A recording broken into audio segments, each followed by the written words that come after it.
The Assembly will hear an address by His Excellency Felix Antoine Tshilombo Tshisekedi, President of the Democratic Republic of the Congo. I request protocol to escort His Excellency.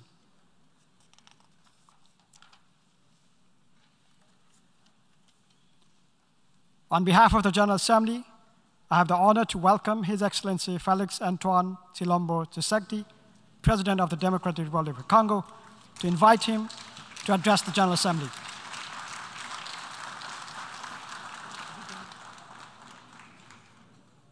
Monsieur le Président de l'Assemblée générale des Nations unies,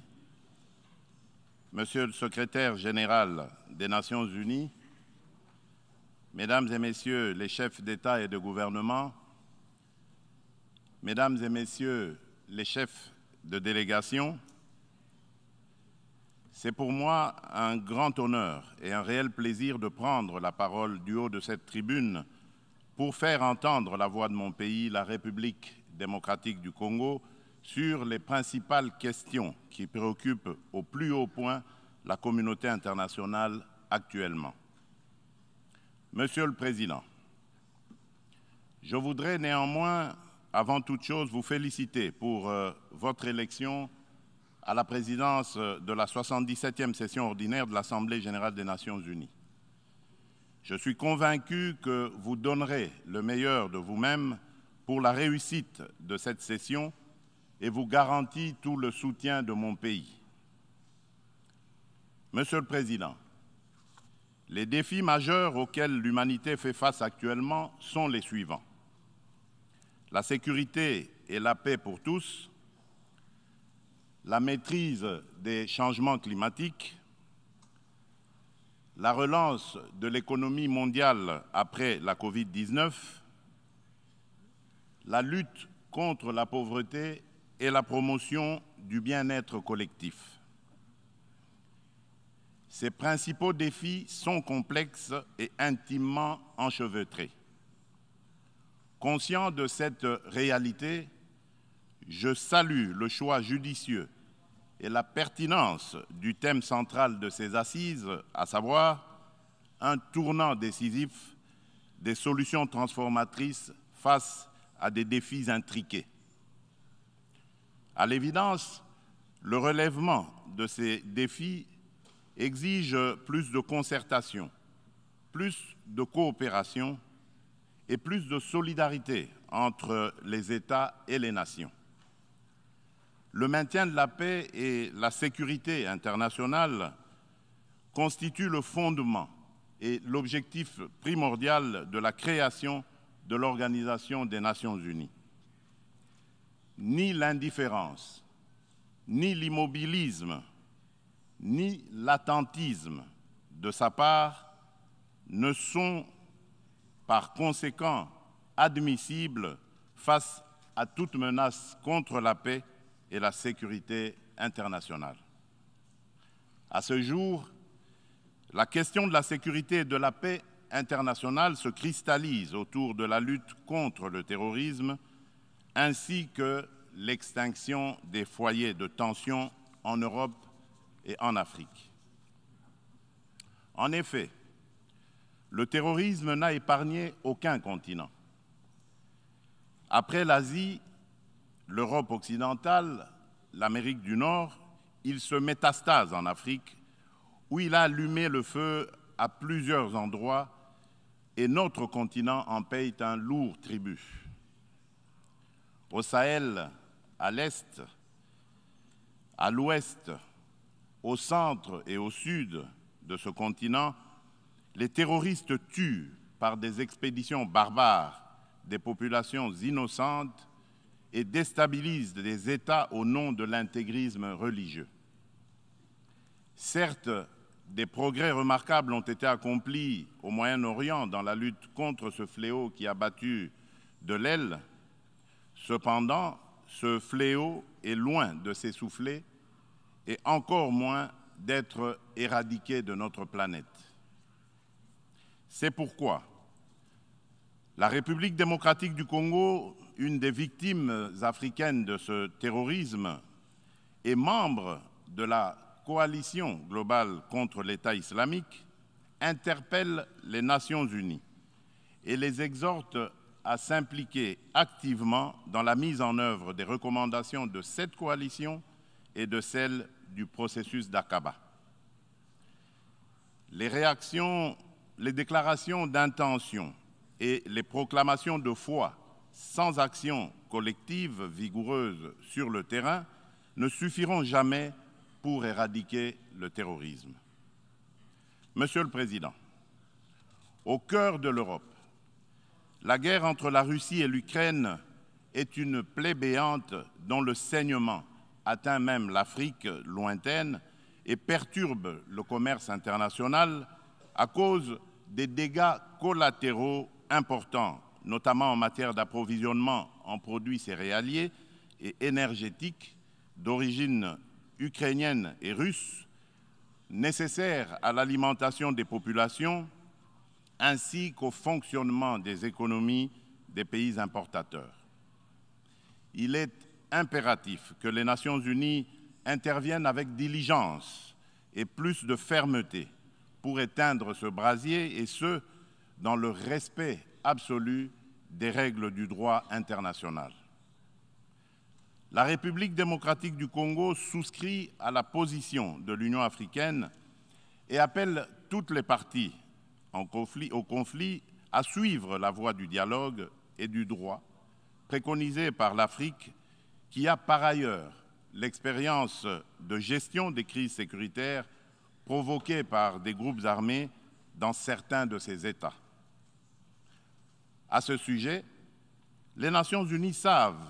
que mon pays, la République démocratique du Congo, est victime d'une crise sécuritaire aiguë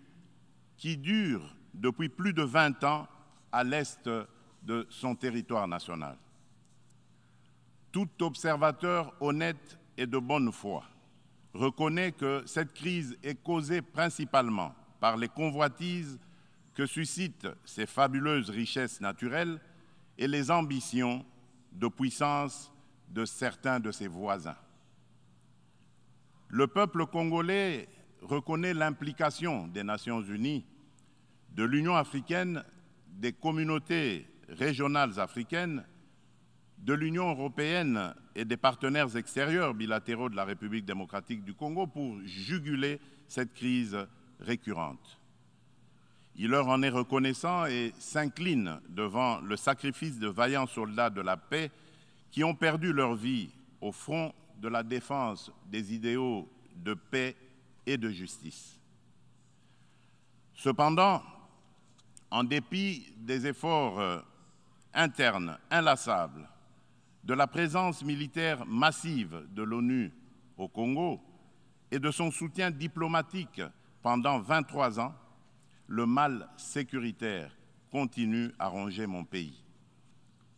Afin d'éradiquer définitivement l'insécurité, restaurer une paix durable et assurer la stabilité à l'est de la République démocratique du Congo, plusieurs accords ont été signés avec les groupes armés et même avec les pays voisins, sous la garantie de la communauté internationale.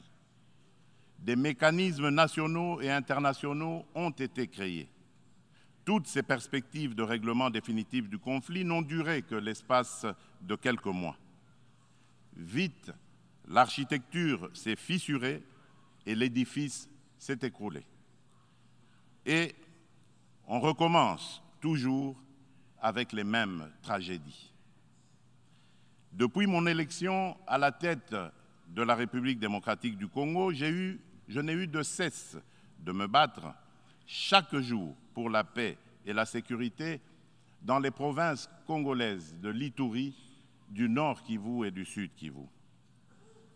M'inscrivant dans une philosophie de réconciliation avec nos voisins, je n'ai ménagé aucun effort pour rassurer les chefs d'État des pays limitrophes et restaurer la confiance entre nous,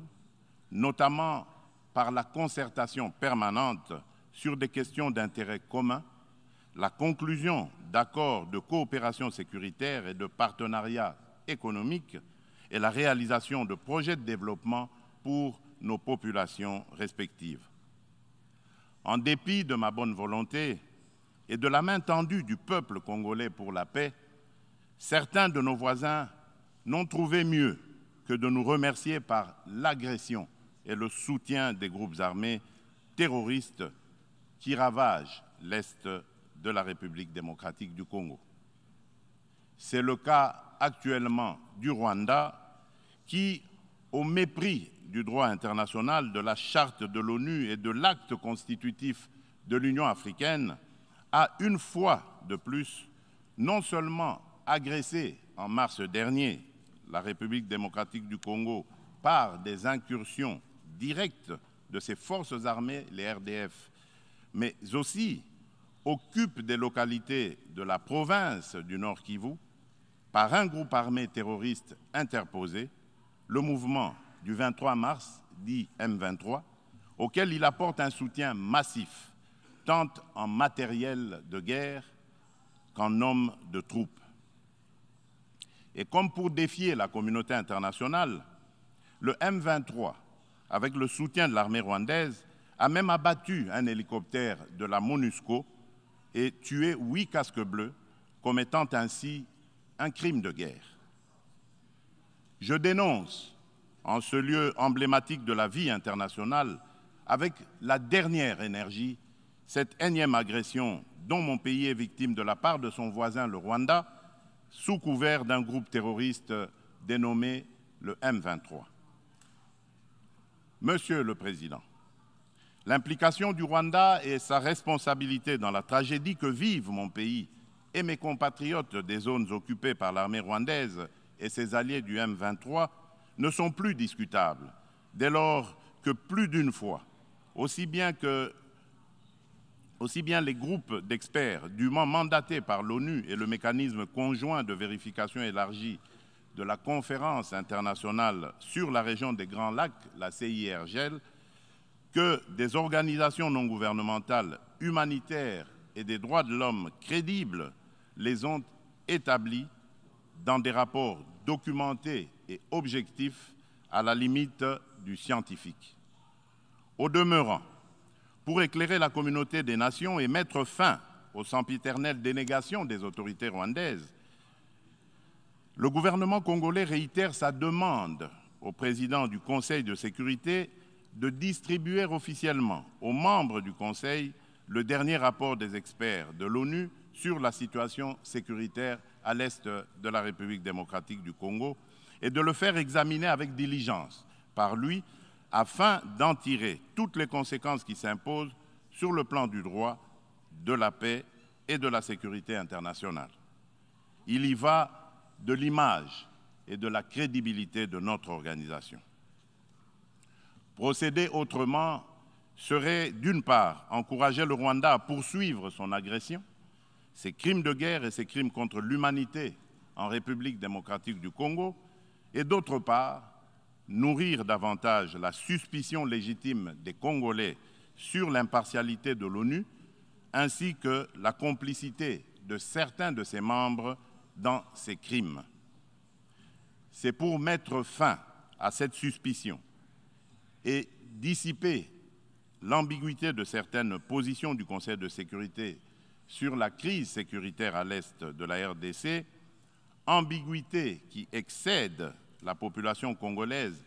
et exacerbe la tension entre elle et la mission de l'ONU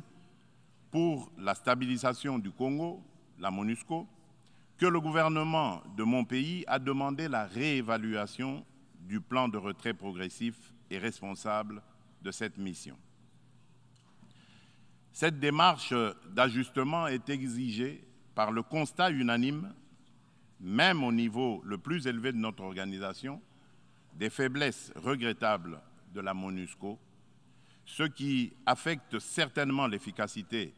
et la légitimité de l'action de l'ONU en République démocratique du Congo. La réévaluation du plan de retrait de la MONUSCO ne peut par conséquent nullement remettre en cause les relations entre mon pays et notre organisation. Quoi qu'il en soit, je réaffirme haut et fort à cette tribune de la plus haute instance internationale de gestion des affaires du monde,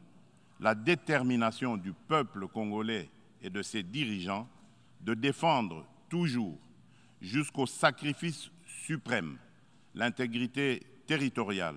l'indépendance et la souveraineté de leur pays, dans le respect, bien sûr, du droit international et des engagements pris au sein des organisations internationales dont il est membre.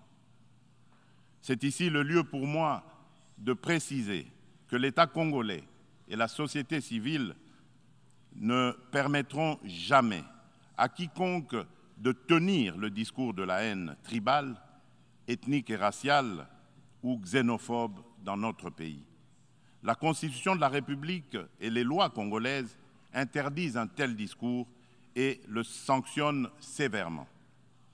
Nul ne peut donc prétexter de ce discours imaginaire pour justifier des aventures criminelles au Congo,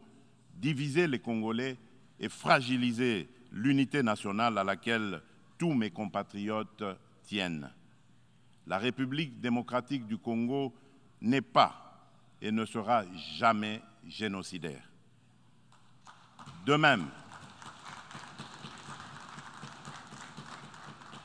même, je soutiens que la prétendue collaboration que certains officiels congolais entretiendraient avec les opposants rwandais des forces démocratiques pour la libération du Rwanda, les FDLR, dont se servent les dirigeants rwandais pour justifier les agressions répétées de la RDC, est un alibi qui n'est corroboré par aucun fait avéré sur le terrain. En effet, les FDLR ont été décapités et réduites à néant par les forces armées de la République démocratique du Congo, les FARDC, en étroite collaboration avec l'armée rwandaise dans le cadre des opérations conjointes menées il y a quelques années. La République démocratique du Congo a en outre rapatrié plusieurs éléments des FDLR et leurs familles. Dès lors, les Congolais se demandent de quel FDLR parle-t-on? Quel est le mètre carré du territoire rwandais occupé par ces fantomatiques FDLR? À quel lieu précis du sol rwandais a-t-on jamais vu un jour un soldat congolais? Quoi qu'il en soit, la République démocratique du Congo reste disponible pour toute action répressive contre tout groupe armé qui tenterait de troubler la paix et la sécurité dans un pays voisin et dans la région des Grands Lacs. Monsieur le Président, le peuple congolais demande aux Nations unies, à l'Union africaine, aux communautés régionales africaines et aux partenaires de la République démocratique du Congo de ne plus se fier aux dénégations éhontées des autorités rwandaises et de contribuer plutôt au rétablissement de la sécurité, à la construction d'une paix durable et à la création de conditions nécessaires à une coopération fructueuse dans la région des Grands Lacs et pour le bien de tous. À cet effet, il est nécessaire de voir ceci. 1. Rendre effectif le retrait immédiat du M23 des localités occupées, le retour des déplacés congolais de ces localités à leur domicile et la cessation sans condition du soutien de l'armée rwandaise à ce groupe terroriste, selon l'esprit et la lettre de la feuille de route de Luanda, convenue entre la République démocratique du Congo et le Rwanda, ainsi que des déclarations successives du Conseil de sécurité de l'ONU, du Conseil de paix et de sécurité de l'Union africaine, de la Communauté d'Afrique de l'Est, la CAE, et de la Communauté pour le développement de l'Afrique australe, la SADC. 2. Multiplier les pressions sur le Rwanda et le M23, dont les dirigeants sont du reste sous sanction de l'ONU, et montrer plus de fermeté à leur égard pour qu'ils respectent les positions prises par les organisations internationales précitées. 3. Appuyer la poursuite du processus de paix de Nairobi, les discussions de Luanda entre la République démocratique du Congo et le Rwanda, et le déploiement de la force régionale de l'Afrique de l'Est, dont le statut et les règles d'engagement viennent d'être signés le 8 septembre dernier à Kinshasa, successivement par le gouvernement congolais et le secrétariat général de la CAE, d'une part, et d'autre part, par les FARDC et le commandement de cette force régionale. 4. Encourager le président honoraire du Kenya, le président Uhuru Kenyatta, et le président de l'Angola, de la République d'Angola, João Lourenço, médiateur de la CAE et de l'Union africaine dans la crise sécuritaire en République démocratique du Congo, à poursuivre leurs bons offices. 5. Lever tout obstacle à la restructuration par la République démocratique du Congo de ses forces armées et de défense, à la montée en puissance de celles-ci pour mieux remplir ses missions régaliennes, notamment par la levée pure et simple de toutes les mesures restrictives de l'acquisition d'équipements militaires, quelle qu'en soit la forme édictée par le Conseil de sécurité de l'ONU. La réalisation des actions préconisées ci-dessus garantira sans doute le peuple congolais de la certitude d'un règlement de la crise et facilitera un dialogue constructif entre toutes les parties concernées quant à ceux. Monsieur le Président, nous,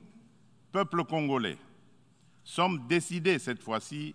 à mettre définitivement fin à l'insécurité à l'est de notre pays, quoi qu'il en coûte. L'heure a sonné de casser à jamais le cycle infernal de la violence à l'est de la République démocratique du Congo pour stabiliser la région des Grands Lacs afin de tirer le plus grand bénéfice de ses potentialités économiques ainsi que de sa riche biodiversité pour sauver l'humanité face au changement climatique. La gestion de ces changements pose deux problèmes fondamentaux, à savoir la mise en œuvre d'instruments juridiques et financiers issus de négociations internationales, en particulier dans le cadre des différentes conférences des parties à l'accord des Nations Unies sur le climat, la COP, et la transition énergétique. Il est temps, d'une part, de mettre fin à l'exécution sélective des engagements souscrits par les pollueurs et d'autre part, de compenser au nom de la justice climatique les efforts fournis par les pays moins pollueurs, dont ceux de l'Afrique, pour préserver l'environnement dans l'intérêt de toute notre planète. Quant à la transition énergétique, l'Afrique regorge suffisamment de sources d'énergie renouvelables et de matières premières susceptibles de contribuer à la mobilisation des alternatives crédibles à la double crise énergétique et écologique. De ce point de vue, il est important de relever que la République démocratique du Congo compte parmi les principaux producteurs de minerais stratégiques essentiels à la transition énergétique et à la décarbonisation du secteur des transports, dont notamment le cobalt, le lithium, le nickel ainsi que le manganèse. Mon pays s'est fixé comme objectif de produire proprement les 10 minerais à cette fin. C'est dans cette perspective que la République de Zambie et la République démocratique du Congo ont signé le 29 avril de cette année un accord relatif à la mise en place d'une chaîne de valeur dans le secteur de batteries électriques et des énergies propres. Il va sans dire, au vu de l'importance des investissements que requiert la réalisation d'un tel projet, que l'implication des partenaires est particulièrement indispensable, notamment en termes d'apport en capitaux et en technologies adaptées. En outre, afin de soutenir le programme de transformation verte des économies sur le continent africain et de rencontrer la demande d'énergie croissante dans le monde, mon pays a pris l'option de valoriser son immense potentiel en matière d'énergie renouvelable, dont l'hydroélectricité, le solaire, la géothermie et l'exploitation de ces gisements gaziers. De ce fait, la République démocratique du Congo se présente comme un atout à la réalisation de l'agenda 2063 de l'Union africaine à travers la mise en œuvre du projet Grand Inga, lequel pourrait également s'avérer bénéfique pour une partie de l'Europe et du Moyen-Orient. C'est dans cette perspective qu'elle est heureuse d'abriter les travaux préparatoires de la 27e conférence des parties sur le climat, la pré-COP 27, qui se tiendront à Kinshasa le mois prochain. Monsieur le Président, je saisis cette opportunité pour apporter de la lumière sur le volet environnemental de l'appel d'offres lancé le 28 juillet dernier par mon pays pour l'exploration de ces 27 blocs pétroliers et 3 blocs gaziers, appel qui semble faire inutilement polémique sur la place publique internationale. À ce sujet, il convient de rappeler qu'aucun instrument juridique international pertinent ratifié par la République démocratique du Congo ne lui interdit d'exploiter ses ressources naturelles pour cause de protection de l'environnement ou par crainte de l'aggravation du réchauffement de la planète. Ensuite, l'accord de Paris de 2015 reconnaît aux pays en voie de développement le droit d'émettre le CO2 pour le développement, mais en prenant des précautions pour le climat mondial à travers leur contribution déterminée à l'échelle nationale, la CDN. Ainsi, le gouvernement de la République démocratique du Congo s'est fixé comme objectif d'exploiter, dans le respect des normes environnementales, les ressources naturelles du pays et de les transformer localement pour leur donner de la valeur ajoutée et booster l'économie nationale, notamment par la création des richesses liquides et des emplois afin d'améliorer les conditions de vie des populations congolaises. Des stratégies et mesures adéquates ont été adoptées et prises pour éviter des impacts négatifs sur l'environnement. Elle prévoit, à l'instar d'autres pays d'Afrique et d'Europe qui ont relevé ce défi, l'exercice de contrôles gouvernementaux efficaces. Il est question pour la République démocratique du Congo d'atteindre ses objectifs économiques et sociaux en préservant ses forêts et en continuant de demeurer le pays solution pour la lutte contre le réchauffement climatique. Mon pays reste ouvert à la coopération avec tout partenaire disposé à l'aider à l'atteindre ses objectifs. Sur le plan économique, le pari à gagner est celui de donner les chances de redressement aux économies des pays affaiblis par les effets collatéraux des changements climatiques et du coronavirus, afin de promouvoir une croissance économique mondiale équilibrée et de stopper l'aggravation de la pauvreté dans les pays en développement. Nous ne pouvons pas relever ce défi sans des efforts internes de bonne gouvernance au niveau national, ni investissement productif des richesses, ni transfert réel des ressources financières suffisantes à ceux qui en ont besoin. C'est pourquoi la République démocratique du Congo plaide pour la concrétisation de la proposition de cession par les pays riches d'un pourcentage de leurs droits de tirage spéciaux, les DTS, au Fonds monétaire international, aux pays les moins nantis, faite par la conférence de Paris sur la relance des économies post-Covid-19 du mois de mai 2021 et appuyée par un engagement ferme du sommet du G20 d'octobre de la même année à Rome. En tout cas, toute facilité d'accès aux ressources additionnelles en faveur des pays éprouvés par les changements climatiques et la Covid-19 sera la bienvenue. De même, l'allègement du fardeau de la dette des pays à faible revenu devra demeurer une préoccupation permanente qu'il convient d'intégrer dans une approche globale de solidarité internationale. Pour sa part, en dépit de la conjoncture économique mondiale difficile par suite des effets pervers de la pandémie de Covid-19, la République démocratique du Congo a enregistré des progrès remarquables en termes de croissance économique. Le rythme de création de richesses s'est accéléré en 2021 grâce particulièrement au dynamisme du secteur minier dont la croissance de la production est passée de 1% en 2019 à 10,1% en 2021 par suite de la bonne tenue des cours du cuivre et du cobalt sur le marché international. Le taux d'inflation et celui de change du franc congolais sont restés relativement stables. Aussi, le Conseil d'administration du Fonds monétaire international a-t-il conclu favorablement la deuxième revue du programme soutenu par la facilité élargie de crédit.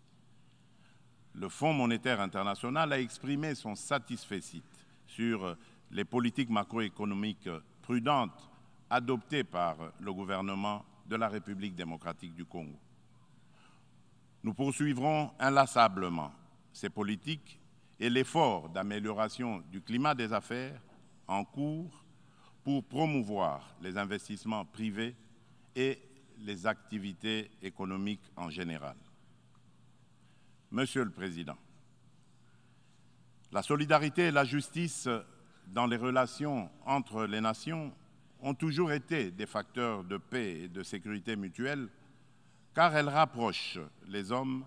et créent des liens d'interdépendance entre eux. À cet effet,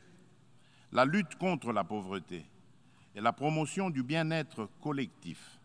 sont des digues puissantes contre les conflits sociaux et les tensions entre les peuples. C'est pourquoi la République démocratique du Congo se félicite de l'action collective menée par la communauté internationale contre la Covid-19 et salue l'initiative des États-Unis d'Amérique, New Feed the Future, pour financer l'agriculture afin de combattre la faim et l'insécurité alimentaire en Afrique par suite de la crise russo-ukrainienne et dont la République démocratique du Congo, mon pays, est parmi les pays africains bénéficiaires, pour ne citer que ces cas les plus actuels. Mon pays appelle à de telles actions et initiatives et non seulement contribue à résoudre les problèmes de survie au quotidien et à créer des emplois accessibles au plus grand nombre, mais aussi distribue des revenus et du pouvoir d'achat à la base. En revanche, au nom de la solidarité et de la justice internationale, nous nous posons des questions sur le maintien des sanctions contre le peuple du Zimbabwe, des sanctions qui, de plus, datent de l'époque du défunt président Robert Mugabe. Pourquoi notre organisation est-elle si silencieuse et si indifférente à cette injustice, à la limite du crime, contre un peuple innocent? En ma qualité de président en exercice de la Communauté pour le développement de l'Afrique australe, la SADC, je lance un appel pressant aux Nations unies de mettre tout en œuvre pour obtenir la levée immédiate des sanctions contre la République du Zimbabwe et son peuple.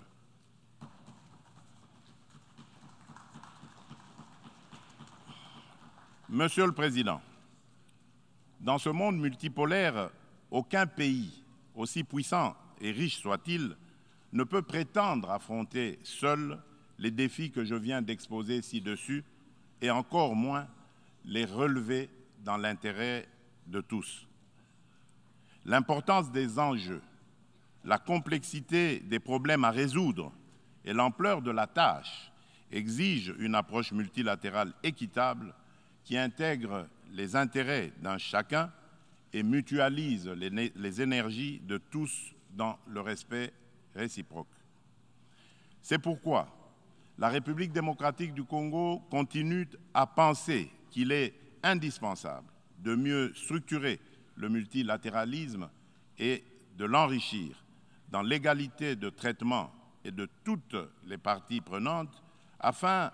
de créer des espaces de dialogue et de coopération dont nous avons besoin pour assurer la paix et la sécurité internationale.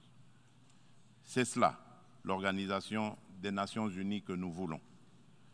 Pour ce faire, il nous faut accorder le bénéfice de l'urgence à la réforme de l'ONU qui semble actuellement marquer le pas. Dans ce cadre, je me fais le devoir d'insister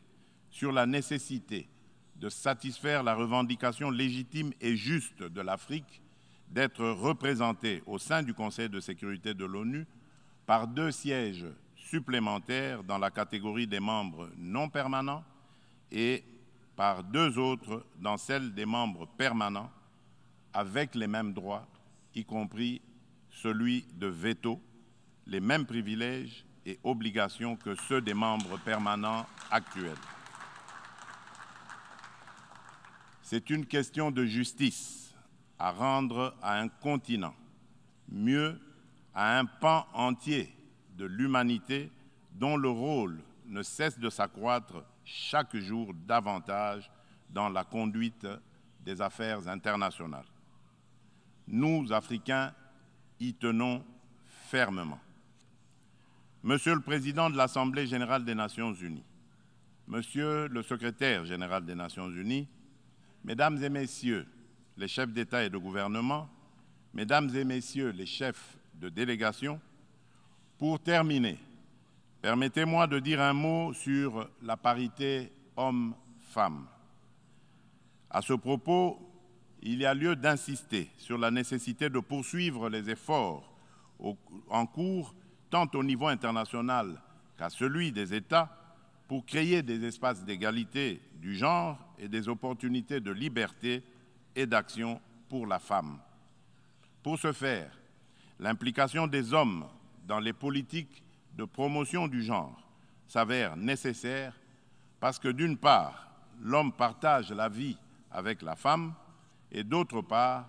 depuis des temps immémoriaux, pour des raisons diverses, l'homme s'est forgé une prééminence sur la femme qui lui confère une influence déterminante sur le destin de cette dernière.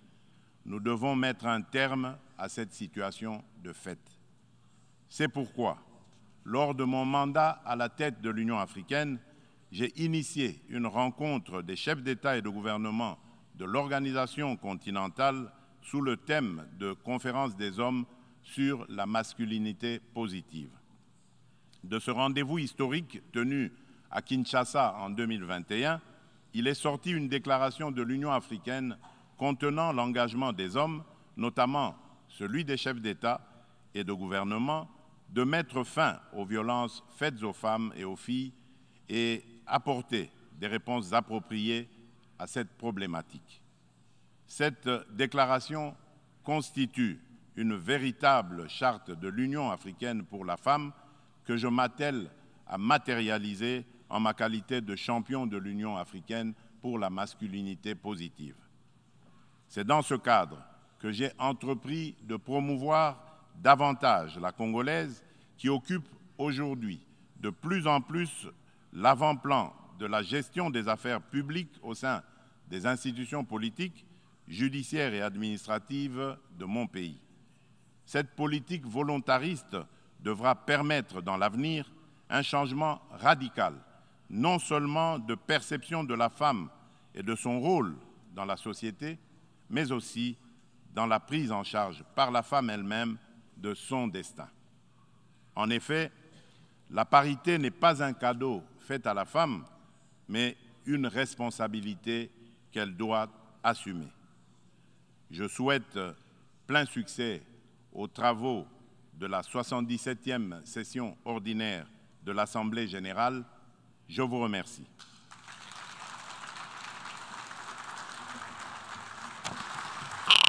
En nombre de la Asamblea, deseo agradecer al presidente de la República Democrática del Congo la declaración que acaba de formular y pido a protocolo que acompañe a su excelencia. La Asamblea escuchará un discurso del excelentísimo señor